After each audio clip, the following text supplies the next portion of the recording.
রাজনীতিবিদদের দিবসের রাজনীতি থেকে বেরিয়ে এসে মানুষের খাদ্য নিরাপত্তায় কাজ করার আহ্বান জানিয়েছেন বিএনপির স্থায়ী কমিটির সদস্য আব্দুল মঈন খান। দুপুরে জাতীয় প্রেস ক্লাবে এক আলোচনা সভায় তিনি কথা বলেন। আর অপর এক অনুষ্ঠানে দলের ভাইস চেয়ারম্যান শামসুজ্জামান দুদু বলেছেন, ৭১ ও ২৪-এর গণহত্যাকারীরা দেশকে বিপন্ন করতে পারে। সিদ্ধান্ত নিতে ভুল হলে ভয়ঙ্কর পরিস্থিতি তৈরি হবে। এখনো সন্দেহ দেখা দিয়েছে নানানভাবে, সেটি হচ্ছে মহল বিশেষ একটি অবস্থা তৈরি করার চেষ্টা করছে যাতে নির্বাচন না হয়। এই জায়গাটায় আমাদের দৃঢ় প্রতিজ্ঞা থাকতে হবে, ঐক্যবদ্ধ থাকতে হবে এবং যে কোনো অর্থের স্বার্থে আমাদেরকে এক থাকতে হবে।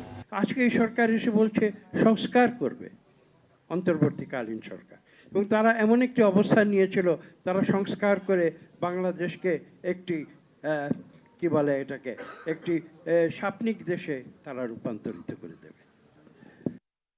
নতুন এবং ফিরে আসা গ্রাহকদের জন্য নগদে চলছে ক্যাশব্যাক সহ প্রতিদিন হাজারো উপহার জেতার সুযোগ। হবে আশা আর ফেরা, সারপ্রাইজ সেরা।